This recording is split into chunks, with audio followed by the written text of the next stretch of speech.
Vamos lá. Estamos de volta às 9 horas e 15 minutos em Caucaia, na capital alencarina, no estado do Ceará.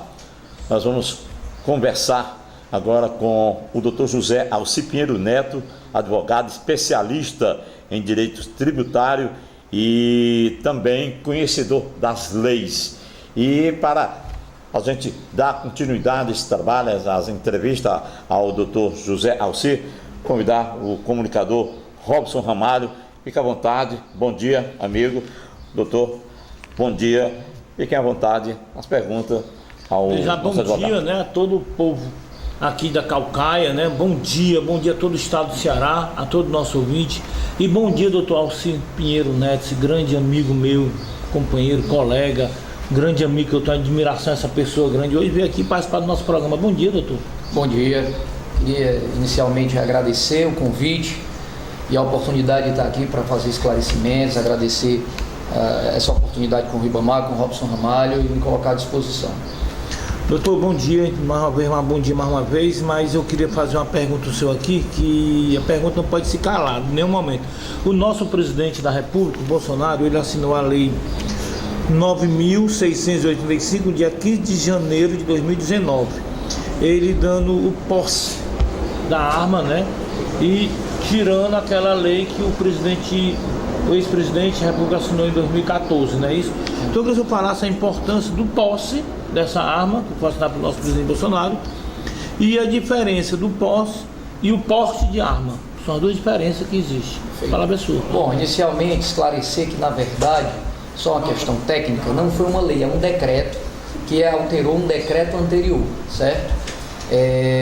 Muito se comentou sobre essa alteração do decreto e, na verdade, as alterações foram muito simples, singelas, na verdade. Então, primeiramente, esclarecer que o porte de arma e a posse de arma são diferentes.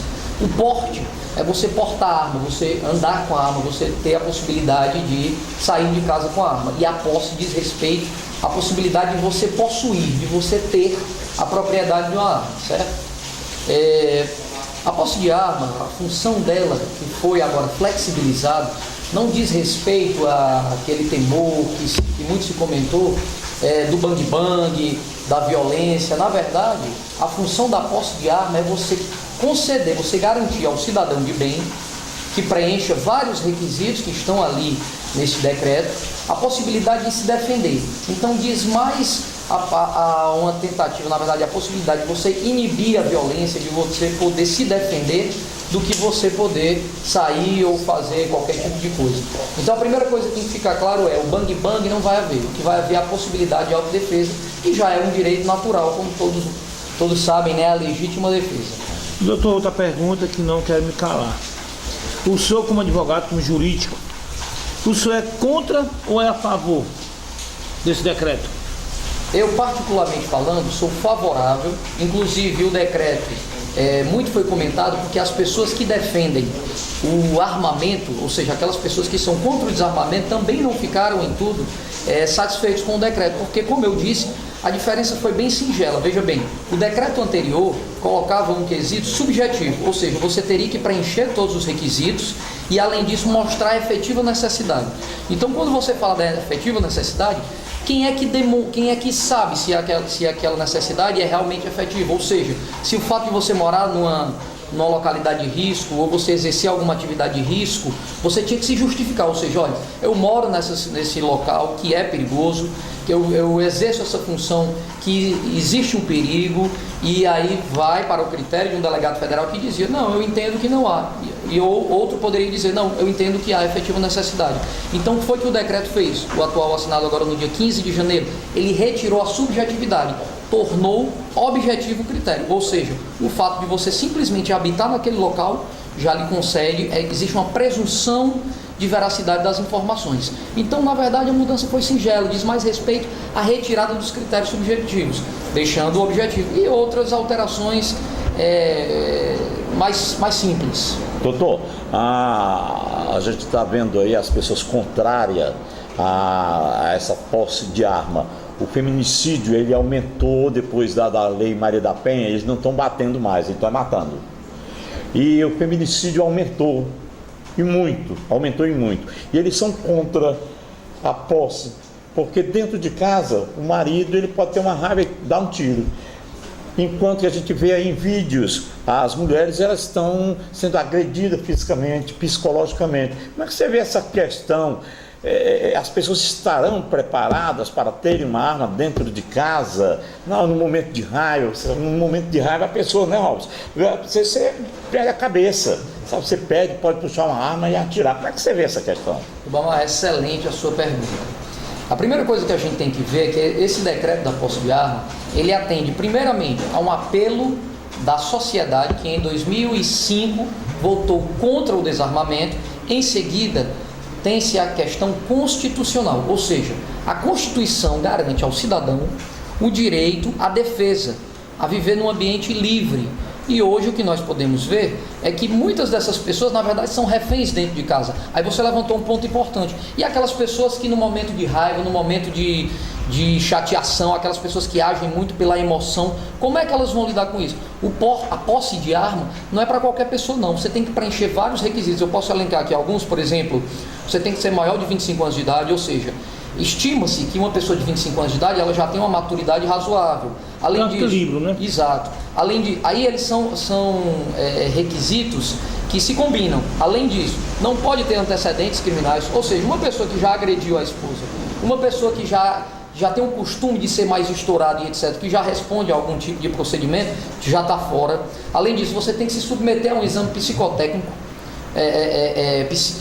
que diz respeito à questão de você demonstrar que você tem sim a possibilidade de ostentar, na verdade, de ter a arma, ou seja, não é uma pessoa desequilibrada que vai sair com porte de arma. Um equilíbrio psicológico, né? Exato, perdão.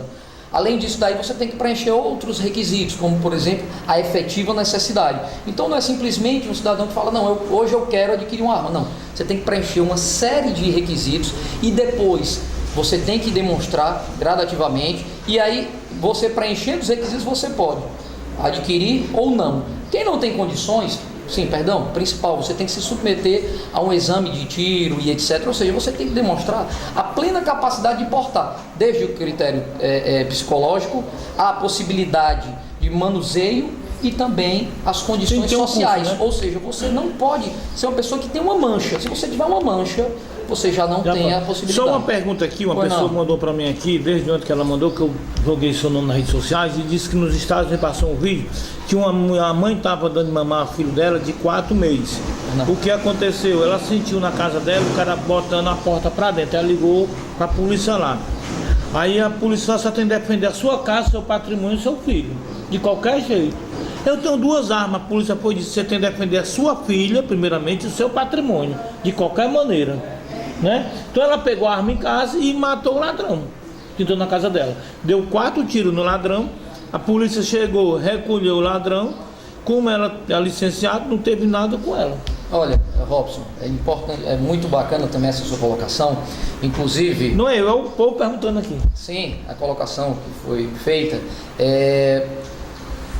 O nosso grande amigo Heitor Freire, inclusive, esteve... nosso deputado federal, que eu votei nele. Isso, esteve recentemente nos Estados Unidos e não dá para a gente fazer uma comparação da nossa sociedade, do nosso país, com outro país que vive em situação diversa. Isso é um fato. Existe a questão cultural, existe a questão social, existe uma questão moral e etc. Mas, a religiosa também. Religiosa. São várias questões que movimentam. Então você não pode simplesmente dizer, vamos comparar A com B. Há países em que a redução das armas reduziu a criminalidade. Há países em que a redução aumentou drasticamente. Hoje, nós vivemos numa situação em que houve a redução, houve o desarmamento. E como é que a gente está hoje? Com mais de 60 mil homicídios por ano. Então a gente tem que mudar, a gente tem que tentar. Além disso, a questão das armas, veja bem, quem é a pessoa que tem, quem é que tem que nos defender? O Estado ele tem que prover a segurança do cidadão, mas o Estado não vem conseguindo fazer isso. E quem é a primeira defesa que você tem da sua família? É você. Você se imagina num local, numa zona rural. E aí, para você ligar para a polícia demora 2 ou 3 horas, às vezes local de difícil acesso. Aí você imagina, você vai ficar refém dentro da sua própria casa? Não, você tem que ter meios, pelo menos, como eu disse, é um direito natural, é legítima defesa. Você tem que ter meios para se defender. Isso é algo que é defendido, sim, o Robson bem mencionou aí, o deputado Heitor Freire, nosso parceiro, vai lutar por isso, vai lutar pela possibilidade do cidadão se defender, do cidadão ser a primeira barreira contra a criminalidade, contra a violência e etc. E se o cidadão delinquir, ele vai perder a posse. Não é algo que você vai ficar de eterno, não. Você passa por uma série de quesitos e periodicamente. Então a primeira coisa que a gente tem que entender é que a posse de armas que foi flexibilizada, o governo já mencionou que tem intenção... Foi sancionado já, né? Foi sancionada, foi flexibilizada, mas a posse de arma, e o governo já mencionou que tem a intenção também de levar nesse sentido com o porte de arma, mas isso é para os cidadãos de bem, porque hoje o que é que nós vemos?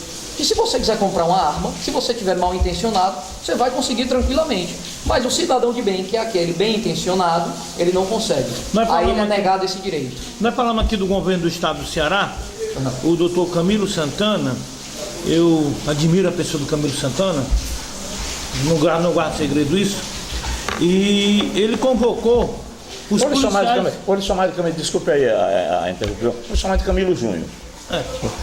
Doutor Camilo Santana, meu grande amigo, respeita ele. A gente tem um respeito, o governador do estado. Costa é um grande amigo meu. A brincadeira, a gente está sabendo que ele está fazendo um ótimo trabalho. Ele convocou os policiais da reserva, né, que tinha 5 anos na reserva. E essa brincadeirinha foi 1.350 homens voltaram para ativa na polícia, mas se apresentaram 930 agentes de policial militar no estado do Ceará. O senhor tem 2 minutos para nós conversar aqui com o senhor. E eu queria que o senhor falasse isso aqui pra gente aqui, toda essa questão do governo. Olha, o nosso estado, não é segredo, passa por um momento de verdadeira calamidade pública. Eu não atribuo essa responsabilidade ao governador, isso falando pessoalmente, porque é algo que deveria ter sido controlado. São várias questões de políticas públicas que podem influenciar no aumento ou na redução. A gente sabe que o Brasil inteiro passa por um momento muito delicado. Agora veja bem, o governador Camilo Santana chamou para si a responsabilidade de resolver essa questão. Inclusive o secretário André Costa é uma pessoa extremamente qualificada, tive a oportunidade de conhecê-lo em algumas oportunidades, é um delegado federal, é preparado, não houve nenhuma indicação política, foi realmente chamado o melhor para resolver a função. E se ele está tendo dificuldades, como a gente costuma ver, não é porque não está desempenhando o trabalho, é porque a luta é dura. Quando a